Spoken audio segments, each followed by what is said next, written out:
Welcome to Evolve Live Experience family. Oh my goodness, I am so excited that we have finally managed to meet once again.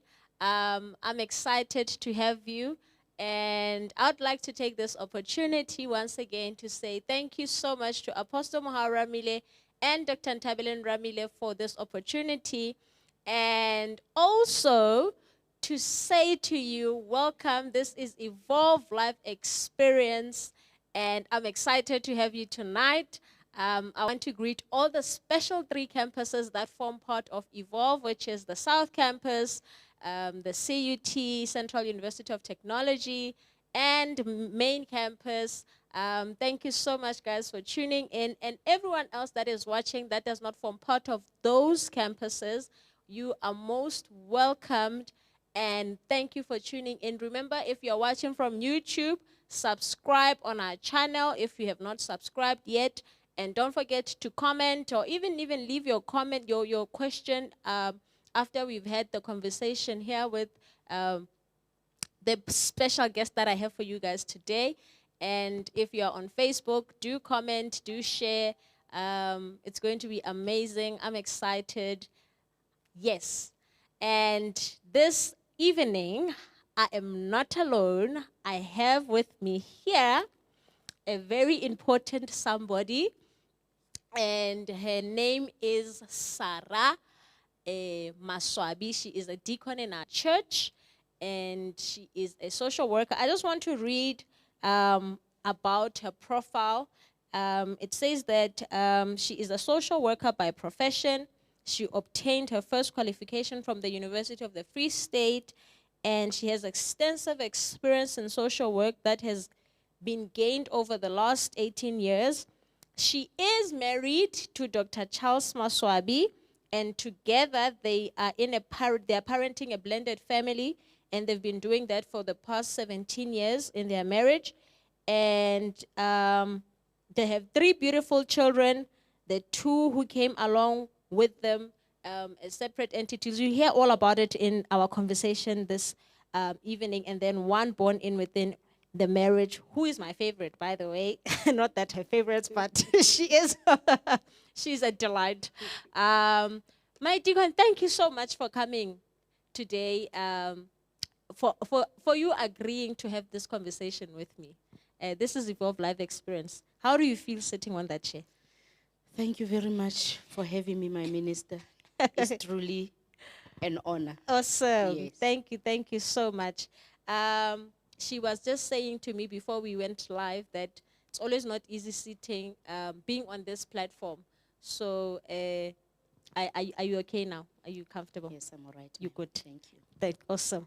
So I want us to start off with a game, Okay. before we get into Serious business. serious business. We are going to talk about, if I don't think I introduced our theme, we are going to be talking about faith stories. What this theme,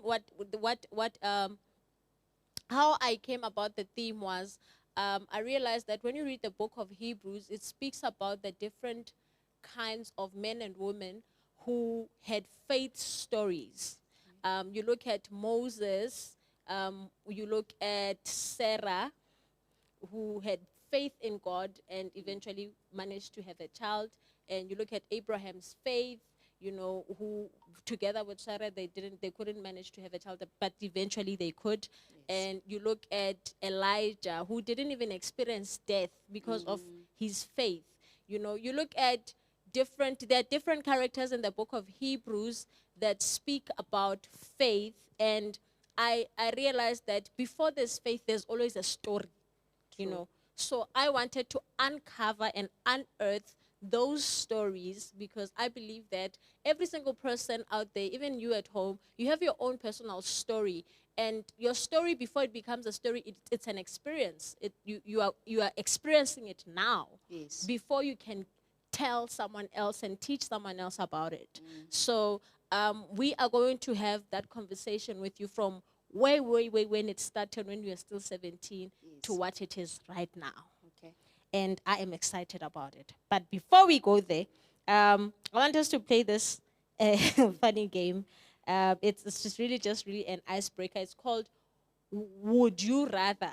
Ne? What would you rather do? Like, you must choose. I'm Okay. going to give you two scenarios, and then you must choose what you'd rather do. Okay. The first one is, would you sleep in a bed full of cracker crumbs or maple syrup, like syrup that you put on waffles? Oh, crackle crabs. Okay. Would you rather parent 10 children who are well behaved, or parent one child who is totally out of control? 10 children. You'd rather take the 10. Why 10? Why like more kids instead of just one that's out of order? At least they are already orderly. So I know that you are very strict. So you don't want to be dealing with issues. no. Okay. Instead, would you rather hop like a kangaroo every day or walk as slow as a tortoise? Hop like a kangaroo. Or hop like why? When I'm doing something, I can't go on a slow pace. You are I'm a always person who fast. goes for it. So I Next one is, would you have shaved head or hair down to your feet?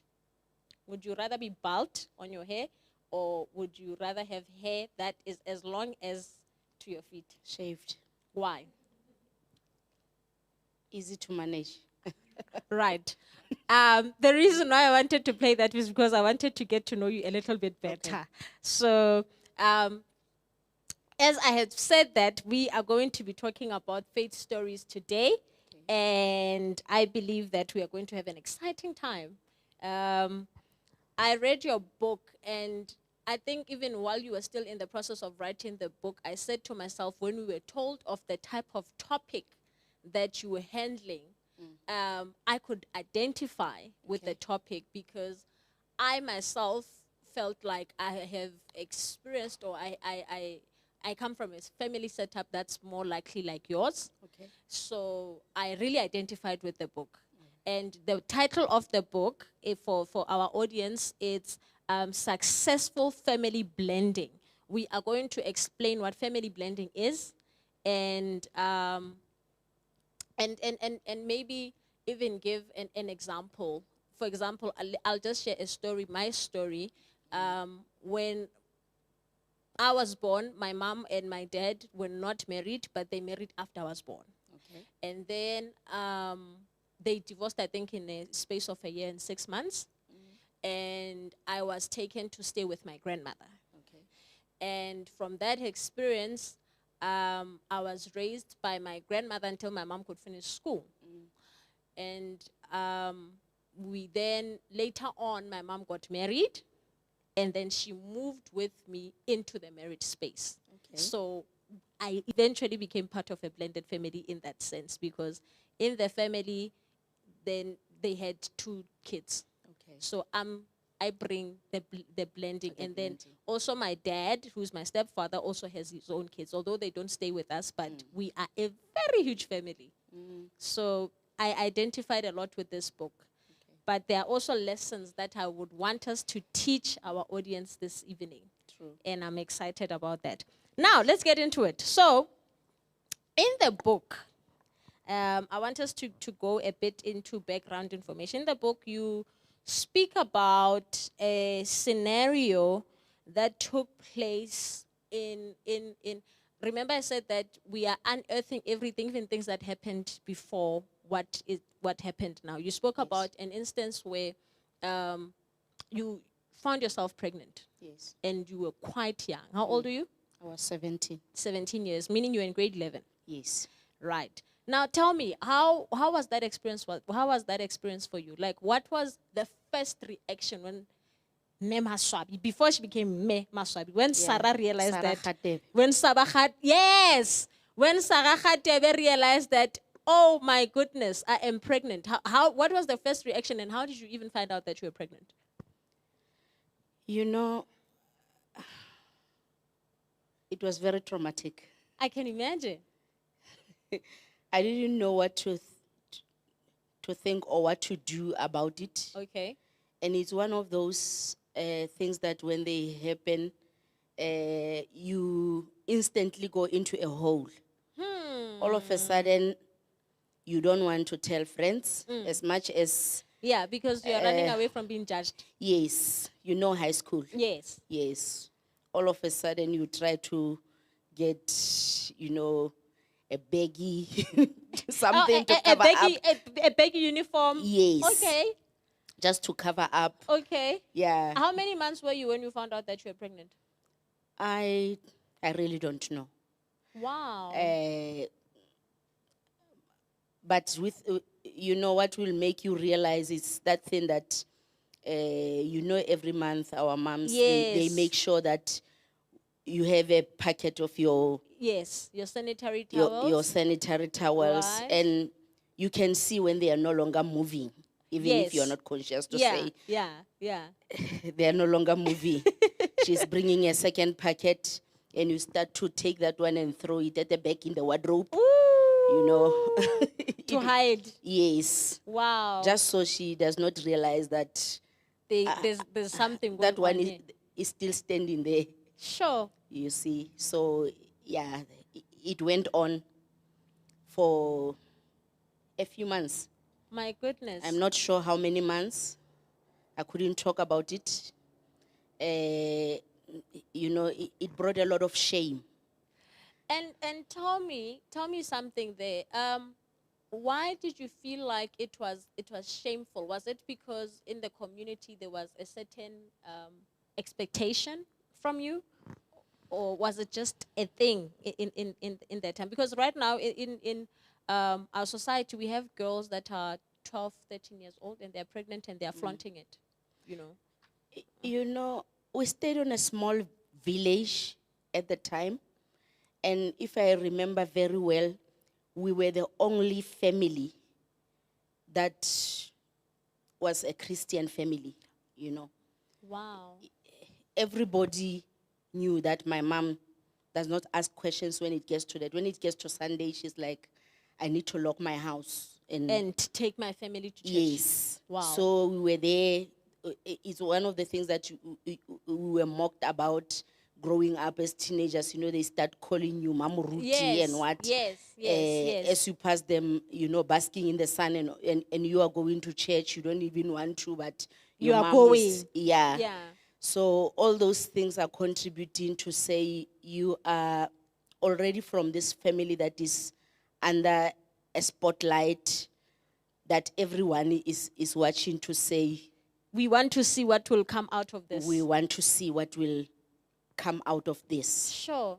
Yes. So there was a lot of pressure around there. So I yeah. can imagine, because it means it wasn't necessarily self-inflicted pressure from you, but it was pressure that came from the community and the expectations that the community had about you and your family. Yes, the perception that the community had about us, and they were not quiet about it. Most of the time you would hear it towards the end of the year when we are maybe expecting our reports to come out. When you are with other girls, they will say, why are you worrying? Because in your family, we know that you pass. Sure. So it was something spoken of. It was something spoken of. Wow. So all of a sudden, when it starts, when you have done something wrong and you realize that everyone is gonna see, it automatically brings that shame. You feel, you know what, I have let down my parents, I've let down myself, yeah. Speaking about your parent, what was your mom's reaction, or rather your parents? Let's speak about both of them. My mom, I never told her that I was pregnant. I didn't have a way to tell her. Okay. She actually discovered by herself. Really? Yes. I don't know how, but I just believe, a mom knows her daughter. Yes, that's very true. In my mom's house, there was this standing rule that she always said to us, breakfast is the most important meal of the day. Right. So every morning before we went to school, she used to wake up early. Makes breakfast. Yeah, cook for us. Make sure that you eat warm cooked breakfast in the morning Sure. before you go to school. Wow. So all of a sudden, pregnancy comes with its own challenges.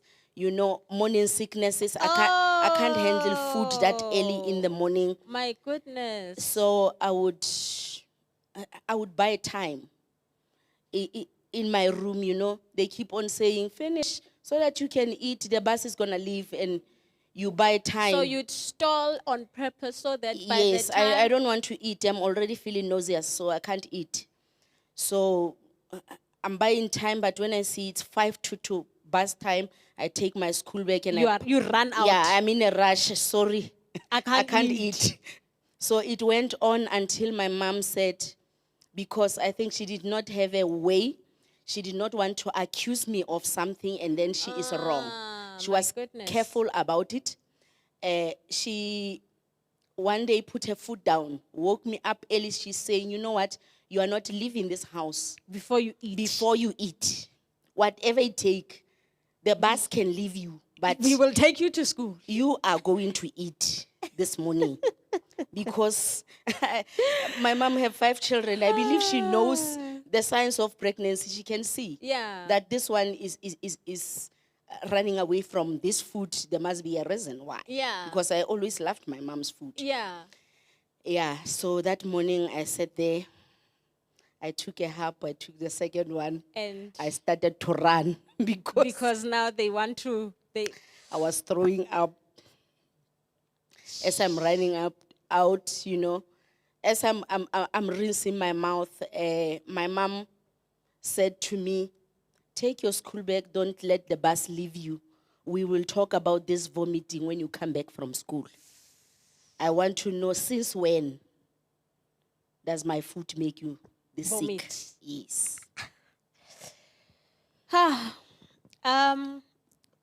That's actually a bit of emotional for me because I can imagine you in those shoes. I Yeah. can imagine how it must have felt like as a parent, spending the entire day anticipating the response that they are going to get out of their 17-year-old child. Exactly. You know, I don't think it must have been an easy journey, but we thank God you are here. Thank you. And we you, thank God Minister. for the result that came out of that because it's a brilliant result. I wish I could have asked them to maybe load a picture of that product because now she's just someone that's just a phenomenal person. She is. She's a phenomenal person. She's pursuing PhD most now. She's busy with her PhD. Yeah. But I want us to get into the conversation of the emotional wounds that you speak about in the book and the process of healing. I understand that you had to go through your own healing and, you know, dress up your own emotional wounds before you could write about the process that you spoke of in the book. And we are living in a society where the concept of therapy or the concept of addressing emotional wounds is something that's taken for granted.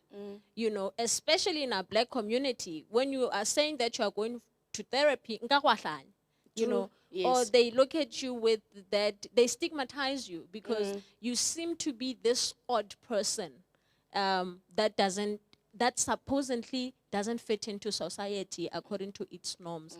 You are a social worker. Tell me, when is it, under what condition does one begin to go to therapy? Like, when should I realize that Shweshwe needs therapy? You know, therapy, the easy way of looking at it, I would say that as soon as you realize that you need to talk and you don't have, you know, that person that you trust that you can confide in them about other things. As therapists, we are there just to create that safe environment. But I would say to people, if you have a safe space, sometimes it's not even In the therapy room. it's not even necessary to have the therapy. The issue, Minister, is because issues, when we don't deal with them, Okay. I want you to to imagine, a jar. Right. Whatever issues that you are experiencing and you're not dealing with, they keep on going into that jar. Ja. Okay. Yes. Okay. They don't go anywhere. So they just stay there. They just stay there. so They keep on piling and piling until the jar can't take it anymore. You can't put anything else anymore. That is why people start to get to a literal breaking point. my goodness. It's not because of the one thing that happened on a specific day. It has been it has been an accumulation It's of things Yes. that have been piling up in this jar. Yes. So when you say that, obviously it means there would be something that has triggered. By the time I burst, the jar breaks. Yes. They should probably have been a trigger that triggered all of that. And majority of the time I've seen that that's when people begin to think that that's when they need therapy. Yes. Right?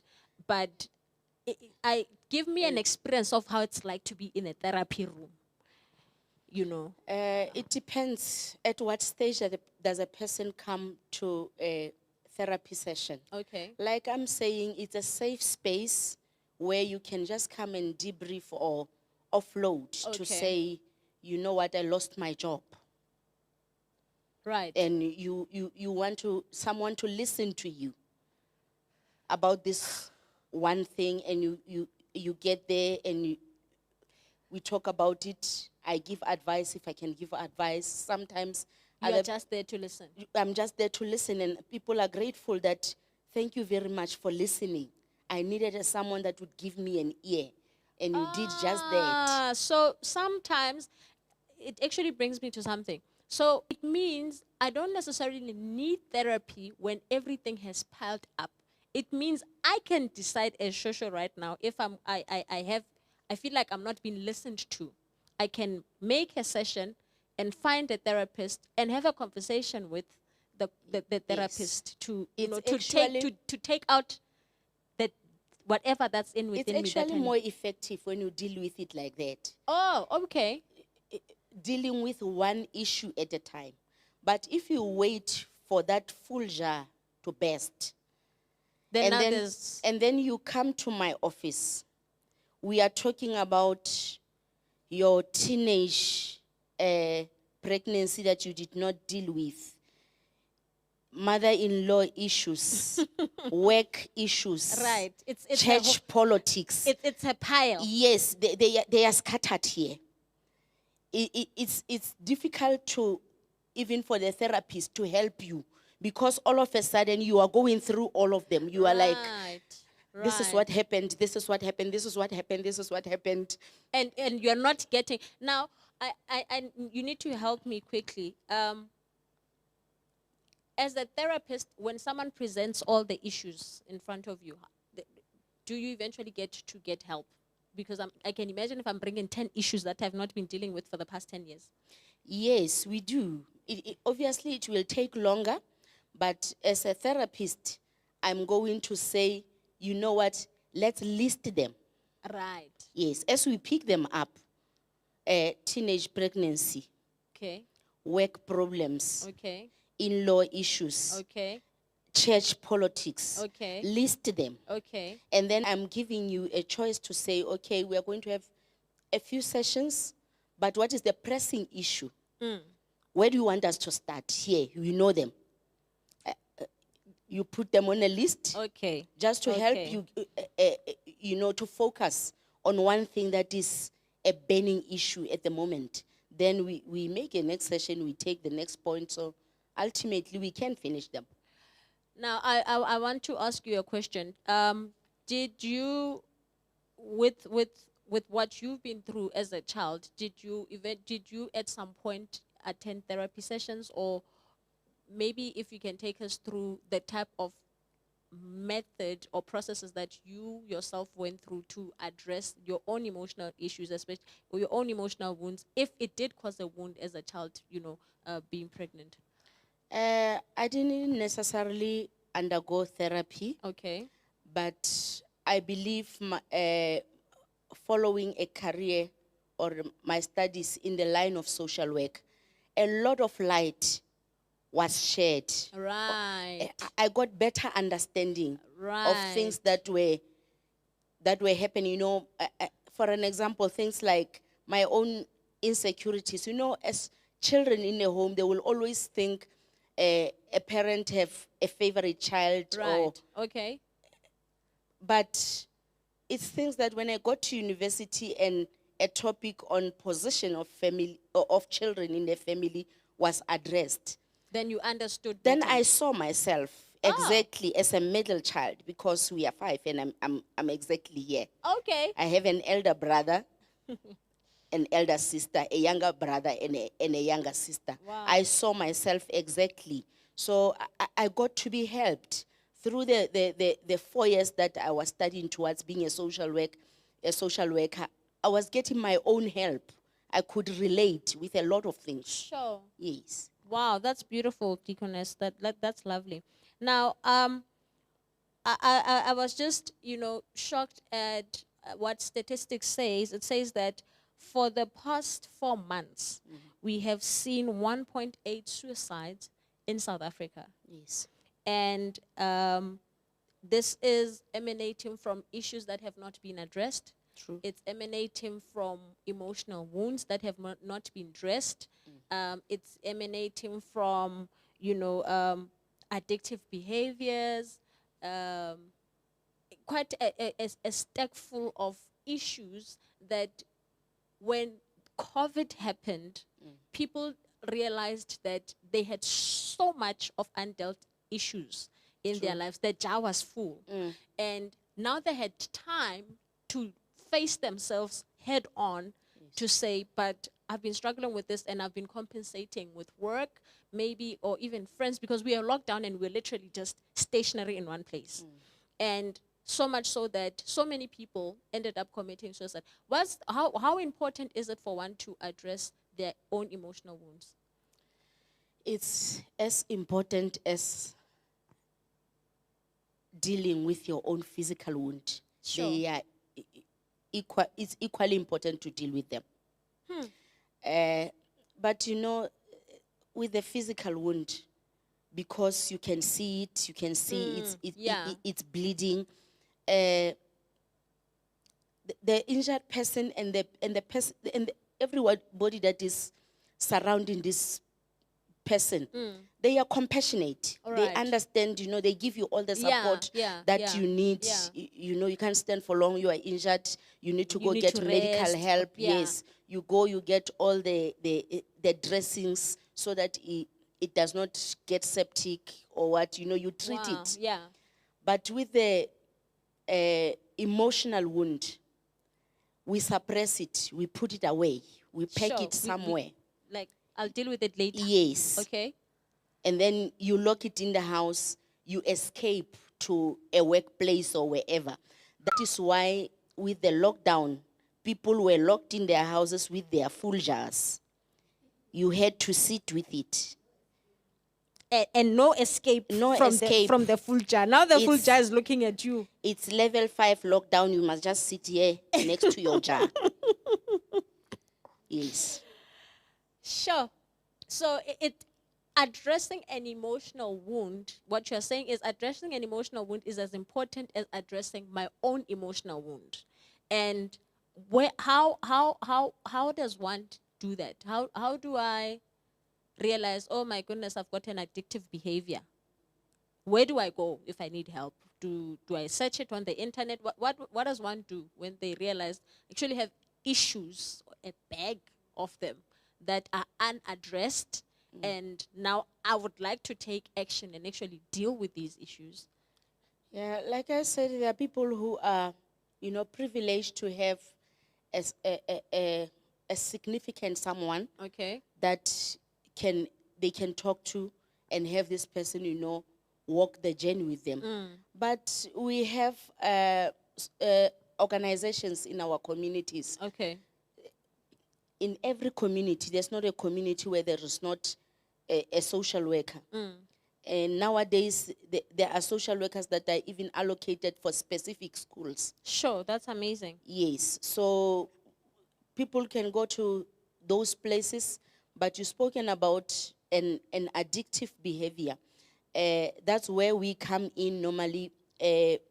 Myself as the social worker working in a hospital, we normally, help the people to assess and see those who need, you know, to go through detox, to get cleaned of the, Okay. To Yes. detox the yes. okay. And in the process, because it's done in a safe environment in the hospital, those who need to be monitored, they would be admitted so that the doctor can monitor them if there's, negative side effects. And in the process, I will be engaging with the person to find out, are you going to be able to do it on your own, or do you need Help. Yes. Okay. And if you need help, we are able to refer you to rehabilitation centers so that they can continue the process. Sure. Wow. Yes. That's amazing. Now we are getting deeper into the book. Okay. You have a blended family, which I love your family, by the way. Thank you. Yeah, I love the kids, I love the parents.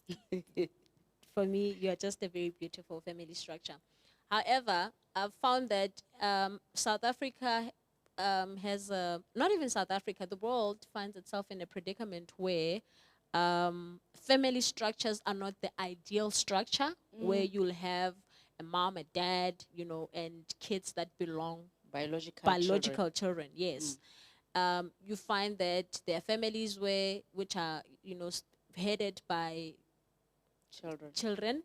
You find families that are set up by single parents. Then you find your family, Yes. which is a special family of a blended family. What's blended family? What's a blended family? A blended family is a family that, comprises of children that are not biologically related. Okay. Yes. In my case, my husband and I, when we got married, we already each had a child from our previous relationships. Wow. So I brought a child, he brought a child. So the two children are not blood related. So we had to forge a family. I have to be a mother, though I'm not a biological mother, Okay. to my son. Right. And he has to be a father, though he's not a biological father, to my daughter. So Right. that is, the relationships are blended because they are not biological relationships. It was only when you wrote this book that I got to know that you were a blended family. That's how beautiful your family is. I never knew at any point or whatsoever that all your kids, as in the older ones, the separate ones coming from the separate relationships, that they were not biological siblings. I've always thought, imagine, do you understand that this book came out last year? Yes. It was only in 2020. I've known you from 2012.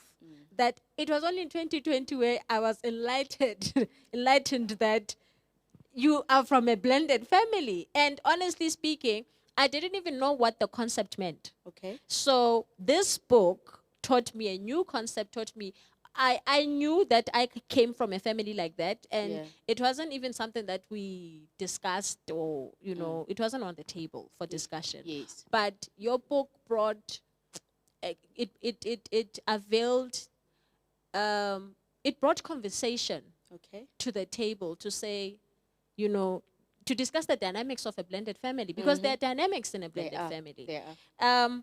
In the book, you share a story on how you almost lost your daughter Yes. as a result of lack of communication during the process where you and Deacon Masabi were you were already married, where you are in the process of or being married, where she heard you speaking to your mom and your siblings about the fact that you were going to get married, and then even after that, when you were planning to move this side, and she wasn't even aware that you were intending to bring her into the space. And she found herself, with a very unstable behavior. Yes. Would you say that some of the issues that teens, because she wasn't even a teen at She was 11. she was 11, she wasn't a teen. Yeah. Would you say that some of the issues that kids face in terms of behavioral change and, I usually call them weird.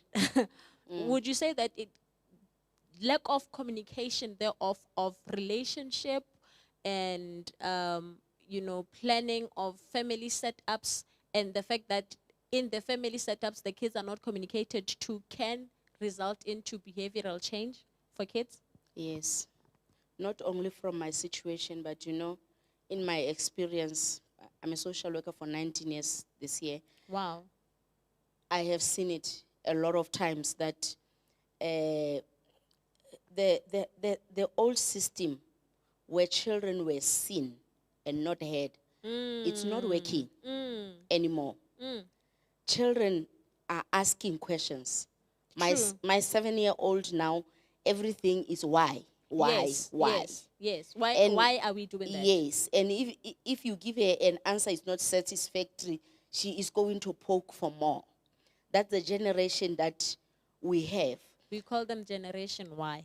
Okay, that is why it is imperative as parents that we get out of that old way of doing things. That children are children; they will just see, they will follow the flow. Children need to be explained with too. Yes. Just this week, I had a case, of an attempted suicide.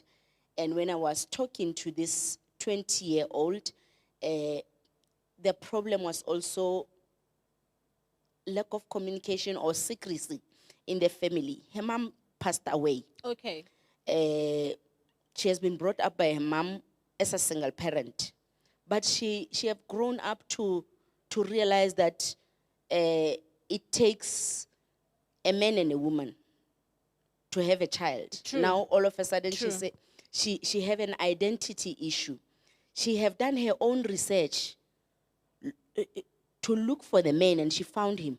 Sure. After finding him, the maternal family where she's staying, they are putting their foot down to say, No. you are not going to see that man. He didn't bring you up. They are ready to throw her in the street simply because she wants a relationship with her father, because they have their own adult issues or whatever that happened that the child does not know of. What happened, what transpired between my mom and my dad for them not to be together. But all of a sudden, she's prohibited from having a relationship with her father. That's actually, I've heard stories like that. Yes. And I think if I can just also share a bit of my own personal journey to say that coming from a blended family also meant that I didn't have a relationship with my father. Okay. And I only got to realize that the reason why I hated my dad, and I didn't know why I hated him, but I just knew that we don't like him in the house. Okay. And when you are raised by a parent that informs you that your father is not good, Yes. you have only heard one side of the story. True.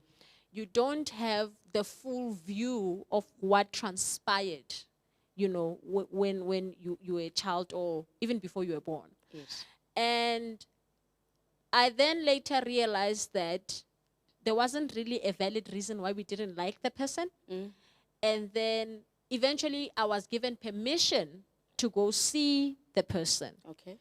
And I didn't get to hear the side of the story because I think also it was an issue of, I'm scared what she's going to think of me as a father, having been there for that long. Okay.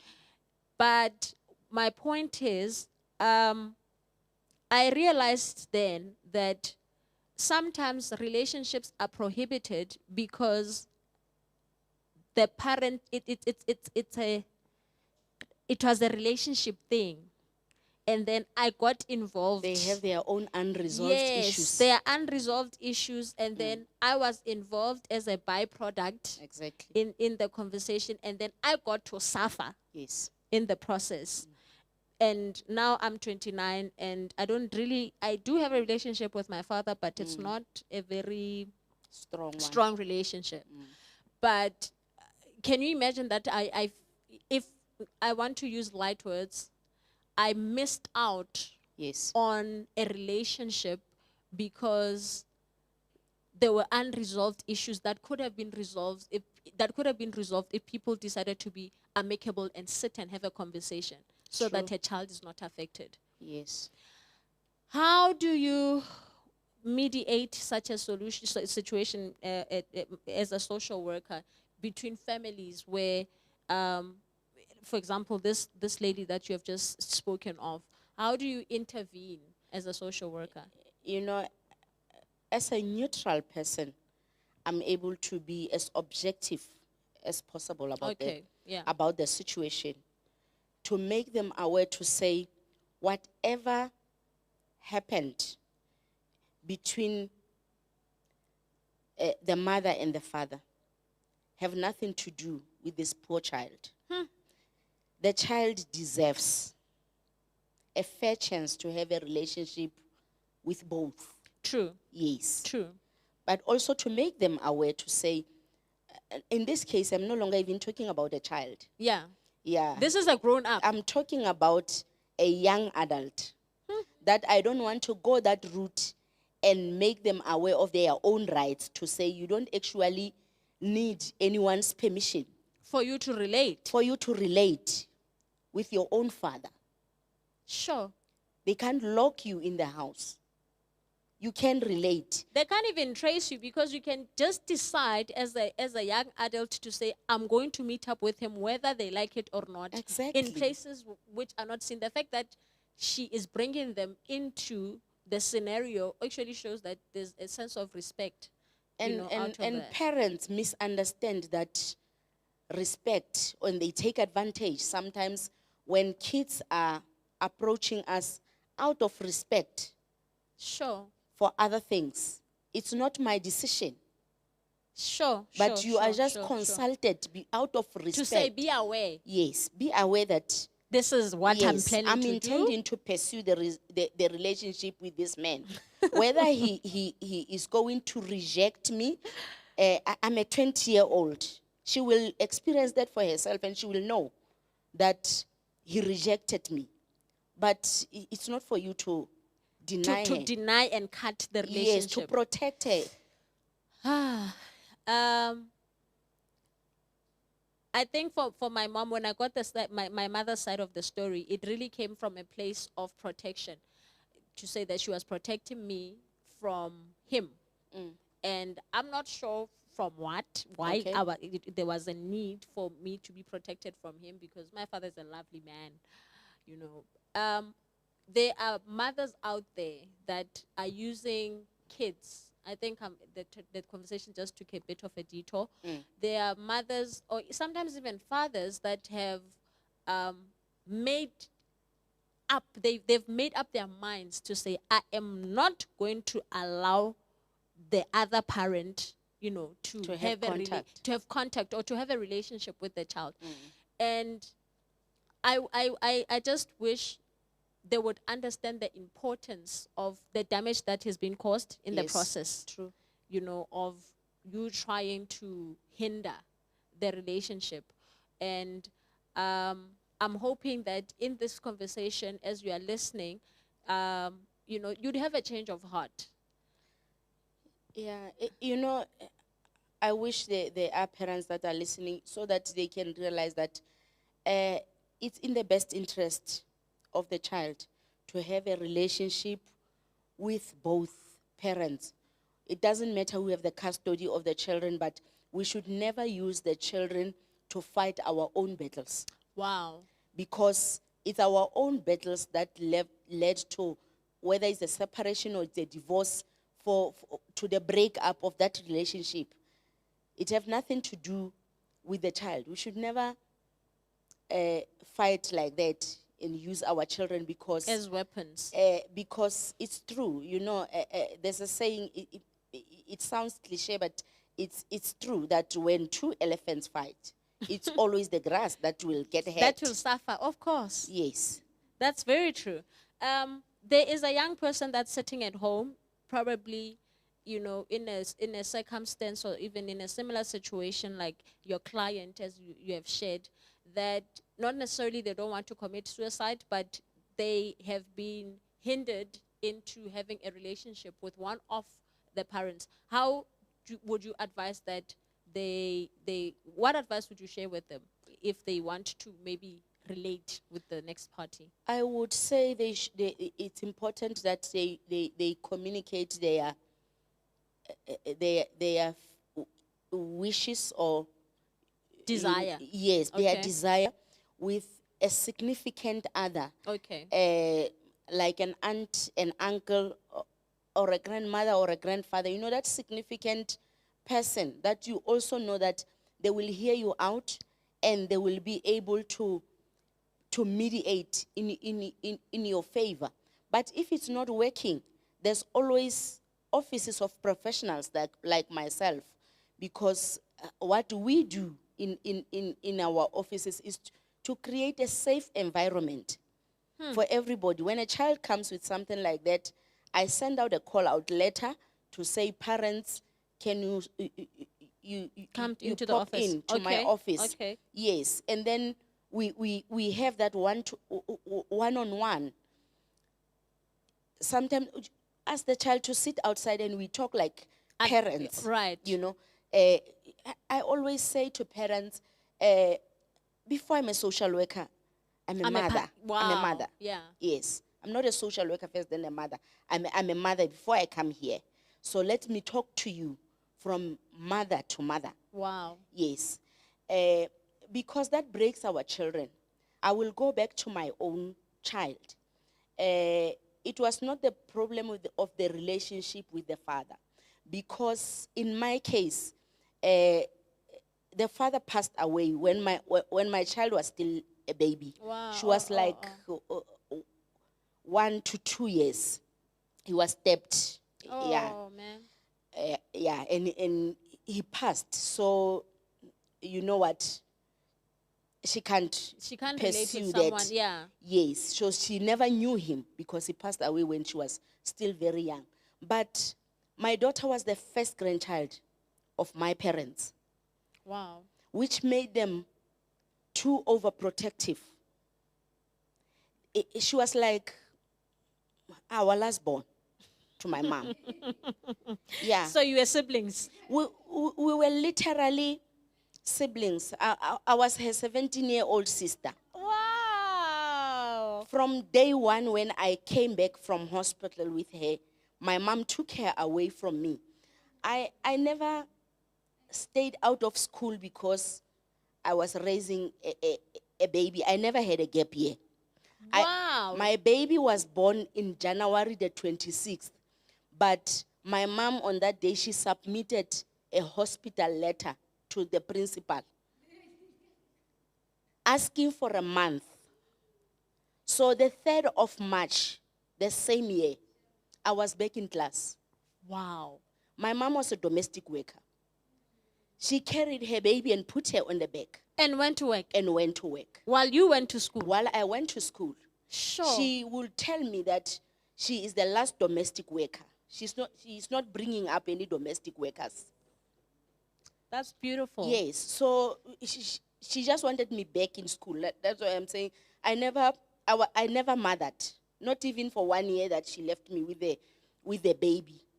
I stayed Sure. home only for February. She was born towards the end of January, stayed home for January, for February, and then after then she said enough. Bring her She out. weaned the child back to school. What, And what a phenomenal woman.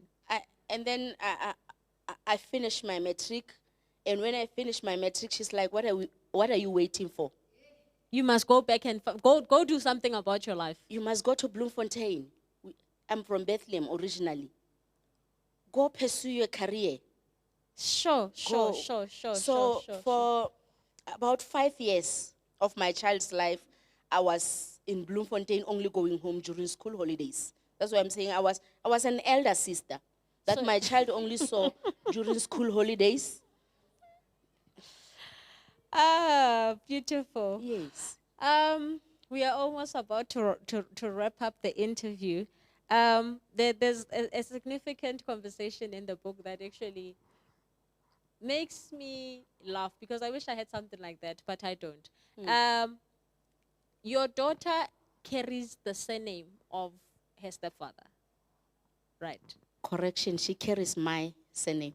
Yes, your surname, not Yes. of her stepfather. No. Thank you. Thank you for putting it correctly. Thank you. Yes. She carries your surname. And it's something that's actually very rare because I still carry my mom's surname. Okay. And there's no plans that I'm going to change it Yes. until I marry. Why did you take a decision that she blends well to such an extent that She she gets the carries, surname. she gets the surname? Yes. The way that it came about, it was necessary for the blending. It's not like it was planned initially that when I take her, I'm going to change her surname. Okay. My parents were not even going to allow me Oh, okay. because they have released her with conditions, like they are borrowing me, the child, to come to school to Bloemfontein. Every school holidays, they want their child back. Okay. So I had an arrangement like that. But I'm the one who's in a blended family. My children, here they are having 2 different surnames. And they are going to the same school. Oh, okay. And they happen to go to the school also with my elder brother's children, Okay. the Khadebes. Okay. And every time, whether it's with teachers or with fellow learners, they have to explain, especially my daughter, are you related to the Khadebes Or or are are you you related to the the Maswabis? Maswabi boy? Okay. So every time There was just that explanation. there was always that explanation. And it used to upset her. Every time she would come and report that today I had to explain to someone, today I had to explain. Oh, I understand. And the teachers were also confused because there were 2 surnames, a surname of a child and a surname of a parent. Every time when she gets her report, this term they will write Lebu Khatebe and write the report to Mr. Maswabi. Next time you don't know what happened, they write Lebu Maswabi and write the report to Mr. Khatebe. And we have to go back and I get I get the frustration that must have came with. yes. So we sat down with her, trying to make life easy for her. And she welcomed the idea of her having the same surname as everybody. Which is beautiful. Thank you. I wish, honestly speaking, I wish I would have everyone's surname in the house.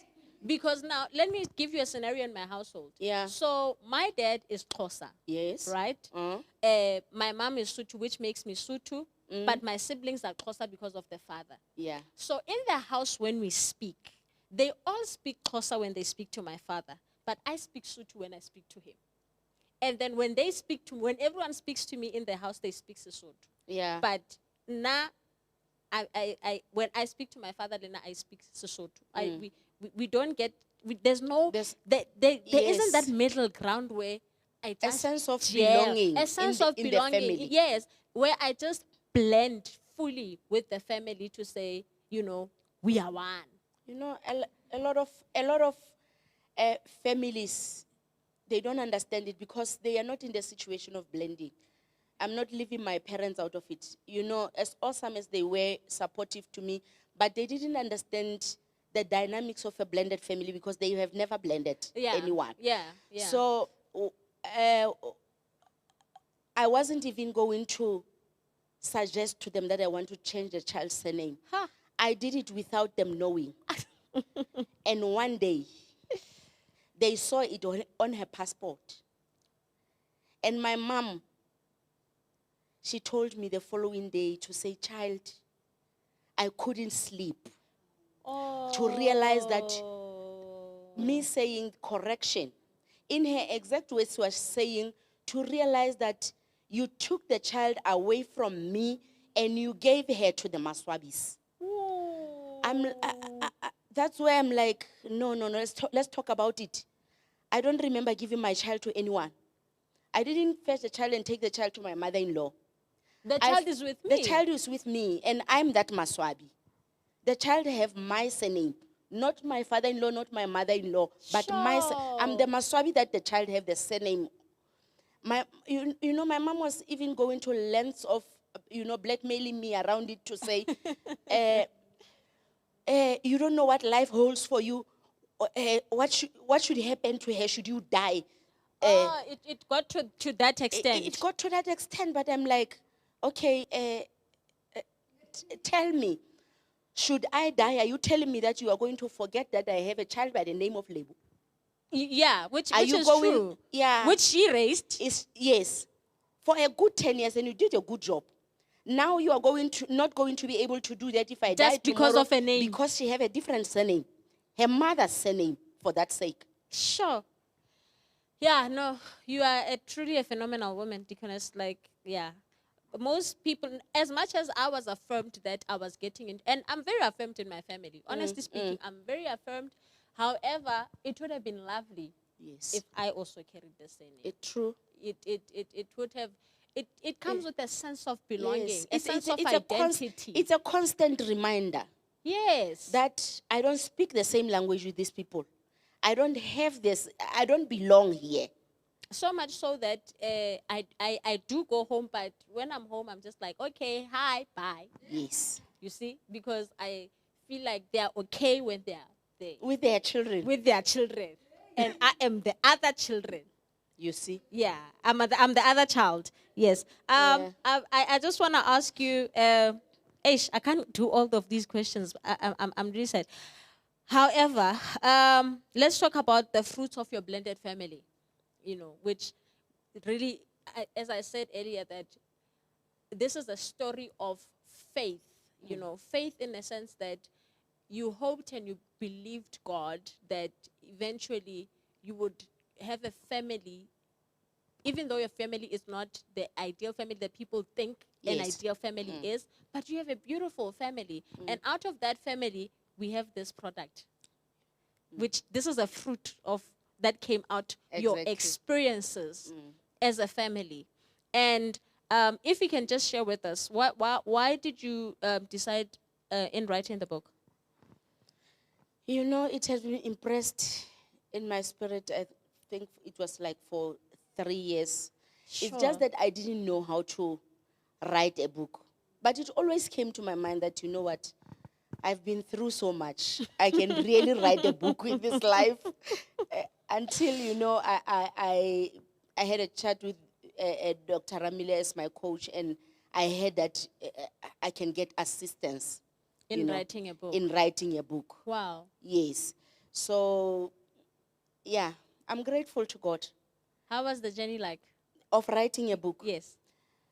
I think having a coach really made it bearable.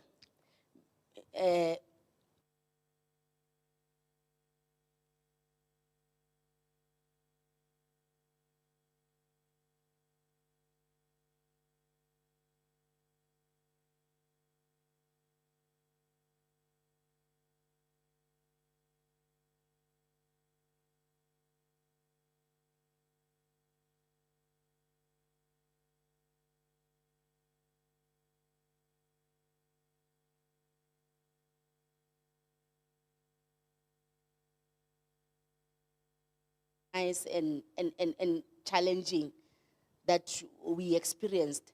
But she helped me, to package it nicely. Like I was saying about that jar when everything is, she said, tell me about a blended family. Sure.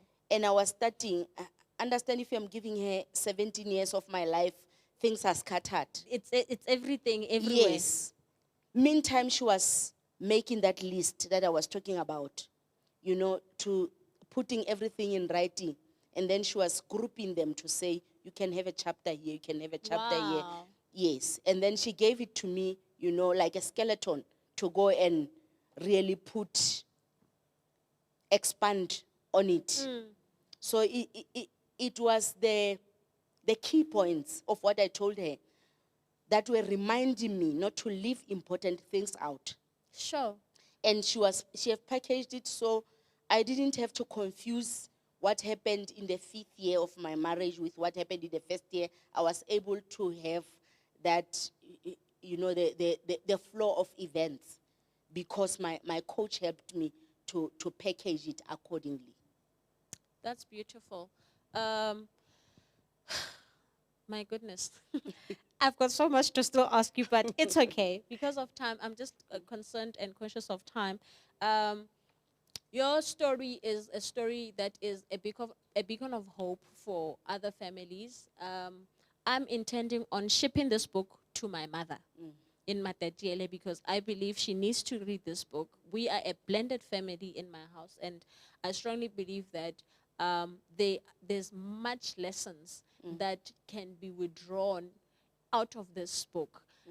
One of them being, of course, the issue of the surname. Not that I want to change my surname, but just the significance that it does to a human being when you find identity in a tribe of others, that you are living with or relating with. And I'm truly grateful that you opened up your family. I don't know if it was an easy process for you to share, the right things that you did, and also the wrong things that that were part of the experience and the journey. But with the good and the part where you did well and the part where you were not so experienced, Yes. all of them contributed to this book being a story of faith.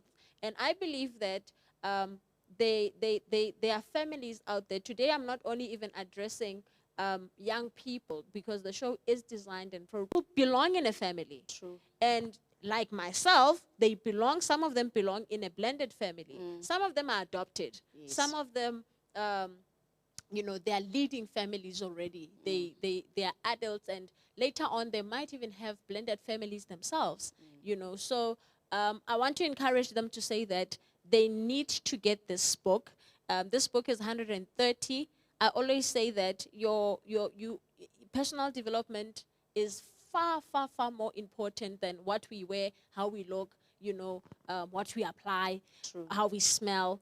It's very important because it addresses the things in the jar, the things that should we ever experience another lockdown, we'll once again face them because so far we have escape places where we can just ignore all of these baggages that we have in our lives and just go somewhere else. It's very important, especially for young people like yourself. In the book, we are talking about emotional readiness. Before you start your own family, you don't want to take whether it's conscious or subconscious hurts from your own blended family. So it's important to learn, to read and realize and be honest to yourself to say, I'm hurting in this area. Sure. And get your own healing.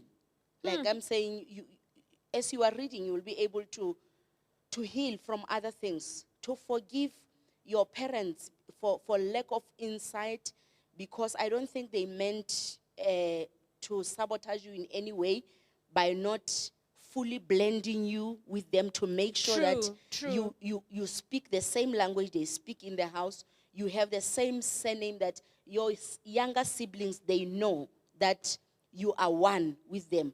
You are not their sister from another father or anything. You are part of the family. And that it always comes with an explanation. You see the explanation that Lebu had to present. Yes. I always have to present the same explanation to people to say, oh, this one is, and then you are because why, Yes. Yeah, it's not nice to constantly explain yourself in life. Yes. You want to have a sense of identity. Identity removes the explanation It does. automatically. It does. Yes. When we say you are a doctor, you don't have to explain, "Oh, I cut people's bodies, I heal them," and Exactly. we just know what your function Yes. is and what your duties are. That is why you never questioned, because when you got to know my daughter, she was Lebu Maswabi in Yes, the Maswabi I family. never got to So she question. was part of the family. You didn't have to ask her, who's your father, because she had a father. Now I feel like she owes me a date. I feel like me and her need to go on a date because we identify so much. Yes. I didn't know this until I read the book to say, but this is the same person as me. It's just that I didn't have, the family support and structure that she had. Yeah, she but had. thank you so much, my deacon, for this book. My takeaway from this book, it's the part where you speak about the importance of preparation, especially before you marry. Exactly. There's an example that you made there that so often people spend so much money, preparing for the wedding, wedding. Catering, venue, everything else. But it's not often where you find people investing that amount of money to prepare for their marriage. Yes. They prepare for the In event. premarital sessions, for an example, Yes. to know what is marriage about. Yes. They prepare for the one-day event. How we eat and we part ways, the reality starts. Kicks in. Till death do them part. And Sure. then because they didn't prepare accordingly, sometimes it's till the court do them part. Yes. Unfortunately. When I read that part, my goodness, I got scared. I'm like, I know I wanted an expensive dress, but I feel like I want to change my mentality and perspective that I'm not going to spend that amount of money only on that, but I want to make sure that I'm going to have, a good relationship and a good marriage that is going to bear fruit. Wow. We had a heavy conversation. Usually I don't feel like this after my interviews. I feel very light. But today we really addressed It's too close to home. It's too close to home. Yes. It's too close to home. And I'm glad that we had this conversation, and I'm glad that you got to be vulnerable. I got to be vulnerable. I like to share out of my vulnerability because I believe that people connect more to real stories, more than the surface value of information that we give them. People connect more to, things that they are going through themselves. Real life issues. So thank you so much for coming through today. I already bought my copy of the book. Yes. I hope you are going to get a copy of your book. As I said, it's 130. You can contact Sarah Maswabi on Facebook if you are not within our church or in the vicinity of Bloemfontein. You can just find her there. They can DM you and get your contact numbers right there, and have a conversation with her on how you can get hold of this amazing book. Otherwise, it was amazing, family. Thank you so much for tuning in. I hope you learned a lot out of this conversation. Renale abuti akenanka reverse fandaga. So let us hand over to Mr. Looney Chun. I don't know if that's the correct way of how they call you. Looney Tunes. It reminds me of the cartoons.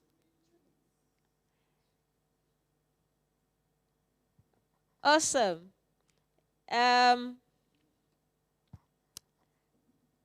We are heading over to Mr. Looney Tunes. Dr. Looney. Awesome. Take it away, sir. Thank you so much.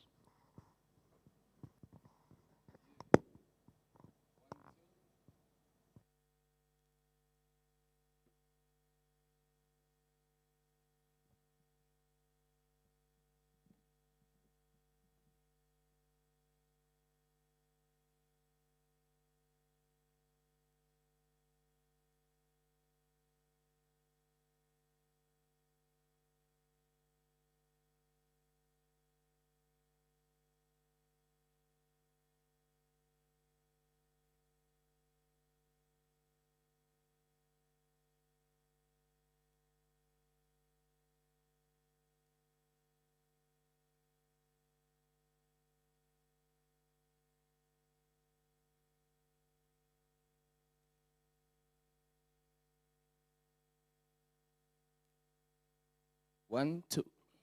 We're good. Awesome. Welcome to the live experience, everybody, and we hope you enjoyed the show. Yes, thank you. Anabolic beats. Here, my name is Dr. Looney, and stop expecting things to happen magically. Start applying methods and follow them strictly. This song is for you, but for me more, cause I really wanna stop the things I do before I just break the habit. It's been too long, let it go already. Just trust in Jesus. Remember that He doesn't need you ready. Just break the habit. It's been too long, let it go already.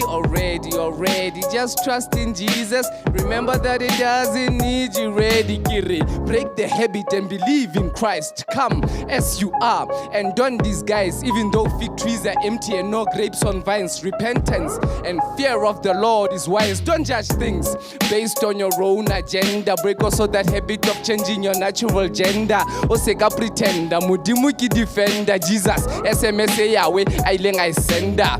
Break the habit, I get you should honor instead of hotel. Wale moto emo holo empa hlompo ya fella. Molomo rapela nga wana kontshantapa fela. Bophelo bo reng ke ba hao moya wa teng wa fela. Hao baki o dula o iketsetsa fela. O Holy Spirit bena o first party mare ha re bina o tina tena. Low frequency o hloka Jesus as antenna. Maybe ha ke repa ka yona khona e tla kena ke re twela. Hela ngwaneso tela mohlomong modimo o tla utlwela. Just break the habit. It's been too long, let it go already. Just trust in Jesus. Remember that He doesn't need you ready. Just break the habit. It's been too long, let it go already. Just trust in Jesus. Remember that He doesn't need you ready. Yo, ke second verse, e kena ka reverse. Hoba ke Jesu Kriste a kgonang ho etsa fresh. Remember you were created and not made. Satan wants your life, but in the Lord's hands you are safe. Don't idolize your life, cause it's following fate. Read the Bible, believe me, those words are not fake. The word is real, and He's never a mistake. The Holy Spirit, an architect who can be a mind state, helping in letting wrong people enter the right gate, closing and grounding you down in every loose case. Where there's a gap, kena katapelo, okwale space. Stand against any demonic influence that shows His face. Armor of God, righteousness is a breastplate. War is the sword and the shield of faith. DWIT mentality, do whatever it takes. And please, Banabesu, stay away from graves. Just break the habit. It's been too long, let it go already. Just trust in Jesus. Remember that He doesn't need you ready. Just break the habit. It's been too long, let it go already. Just trust in Jesus. Remember that He doesn't need you ready. Yo.